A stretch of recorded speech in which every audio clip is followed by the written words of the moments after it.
everybody, Mike here from Village Vignettes, and welcome to my first tutorial video. Today I'm going to show you how I made miniature tombstones for my Halloween village. I'm going to show you how to turn this into this. The process is pretty easy, doesn't take too long, doesn't take too many supplies, pretty simple beginner project if you want to do some DIY stuff for your own Halloween village. These little tombstones will fit perfectly in your village if you have Lemax and Department 56. As you can see here, this is a Lemax tombstone and this is my homemade tombstone, and they're pretty similar in scale and look and design. I actually painted the base of this a little bit to make it match better. So if you want to follow along this project and make some tombstones for your own display, here are the supplies that you're going to need. Some foam. I use, this is pink XPS foam. I got this at Home Depot. It's used for home insulation. This foam is a lot denser than your traditional white ball styrofoam. I'll go into the benefits of this in another video, but for now this is the best stuff to use. You need a very sharp utility knife. You need some scissors. You need a hot glue gun, a ballpoint pen, some Elmer's glue, some cardboard, paints and paintbrushes. I'm just using your basic cheap acrylic craft paint from Walmart, I believe is where I got this stuff, and the same just kind of cheap basic paintbrushes from Walmart. And some fine sand. This is aquarium sand I got at the pet store. You can use anything that's, got a pretty fine grain. Keep in mind, this is the way that I do this for my own village. This isn't the only way to make a miniature tombstone. It might not be the best way to make it, but it's a way that works for me. So without further ado, let's get into it. So the first thing that you're going to do is cut your block of scrap foam into thin slices. I'm cutting these into maybe a ½ inch, maybe a little less. I'm using a hot wire table here, but you don't need to use a hot wire table. I just have it on hand and it makes things easier. But if you don't, you can use a very sharp utility knife and get the same effect. Just concentrate on making thin slices, try to get the depth that you want, just go over it a couple of times, very thin slices. Don't try to cut through the entire thing all at once. And there you go. Once you have your thin strip, you cut that down to size, whatever size you want, and then cut it into a rough shape of a tombstone. Here I'm just cutting the corners off, give it like that classic graveyard tombstone shape, and I like to cut a little angle at the bottom so my tombstone leans a little bit when I place it on the base. And here I'm taking a ballpoint pen and drawing my design. I'm just going to do a simple little border and rest in peace, RIP.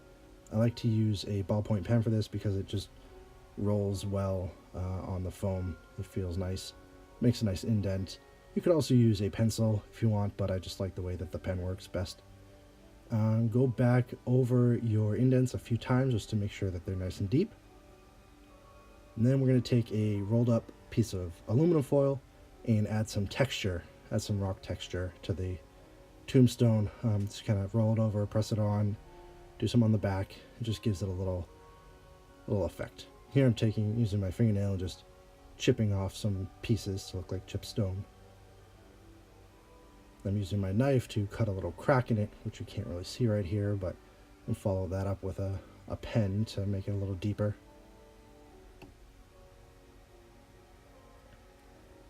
Now you're going to get a piece of cardboard and cut a strip off, maybe about 1 inch. Then you're going to cut that strip into pieces right here, chop a little piece off, then cut that into a bit of a circular oval shape. This is going to be the base for your tombstone. There you go, it's sitting on the base. Now when that's ready, we're going to take a hot glue gun and glue the tombstone to the base.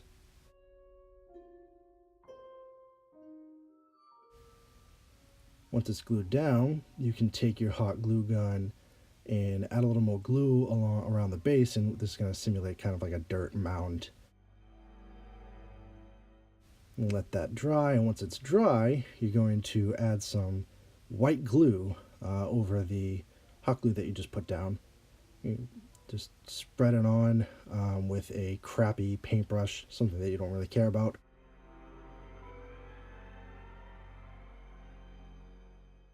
Then you're going to take it and dip it into some sand. This is aquarium sand that I have. I'm just going to give it a nice dirt texture.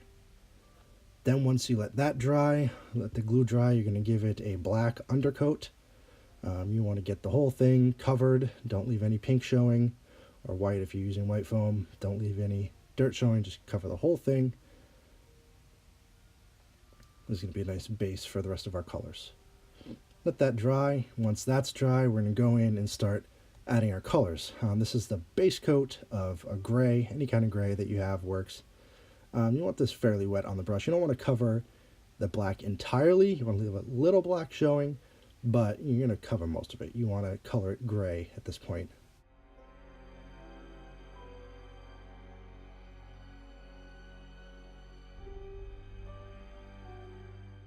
And then once you're done putting the gray on, we're going to do the same thing, but use brown. You can use any kind of brown.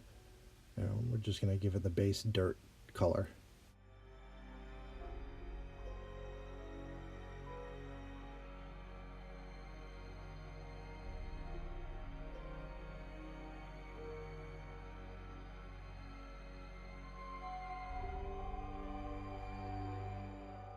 Actually, at this point, I noticed that the gray covered up the RIP that I had carved in there. It wasn't showing as well as I liked, so I took a little bit of black and just painted over the impressions that I made, just to bring that design out a little bit more.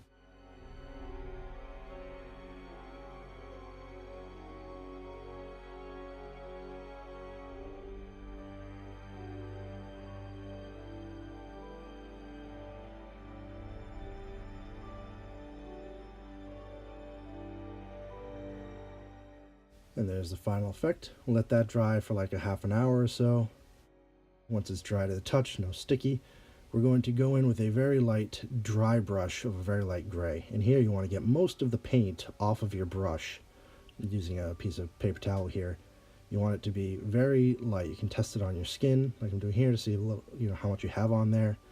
This is going to be a very light dry brush. You're just going to catch the edges and the raised areas of the piece. This is going to bring out some of the stone texture that we did with the aluminum foil earlier. It's going to bring out the cracks and the impressions, and kind of just, it makes everything pop. Just adds a highlight to the whole piece.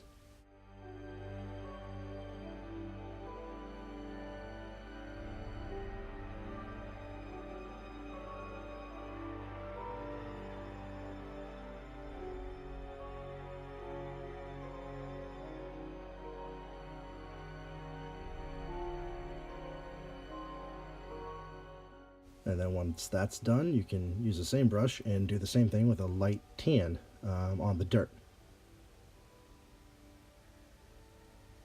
Just bring out that dirt texture that we added with the aquarium sand.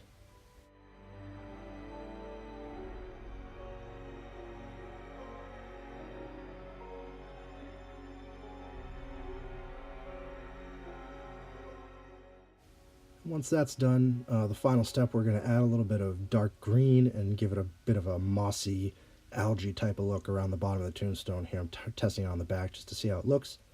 I'm going to add that just around the edges, around the bottom, and just to give it a little bit of a grimy, old look, like the tombstone's been there for a while. And here's the final piece. You can see the moss, the highlights that we did. Looks pretty cool. Here it is on my Halloween display, and you can use this technique for, you can make any kind of tombstone you want. I got some big ones, some small ones, some broken ones, some cracked ones, anything you want to do. So that's it. I hope you enjoyed that little tutorial. This is a tombstone we made in the video, but you don't have to stick just to this design. You can make anything. You can make a cross, you can make a smaller one. The only limit is your imagination. One thing to remember is when you are doing the design, drawing your RIP, your cross, or anything on there, I used a pen in this video because I just wanted to make it easy and accessible, but you can also use the hot wire foam factory engraving tool. I use that to do this one. If you can see, it just makes it a little deeper, a little more defined in your design, but it's not necessarily, you don't have to use this. But if you have it, then go right ahead. So I hope you enjoyed this video. I hope you learned something that you can take back and make for your own village. If you liked the video, then, be sure to give me a like and, subscribe maybe down there. If you didn't like the video, or if there's anything you think I can do better, or maybe suggestions for future videos, then also leave a comment down there. Until next time, thank you for watching and happy crafting.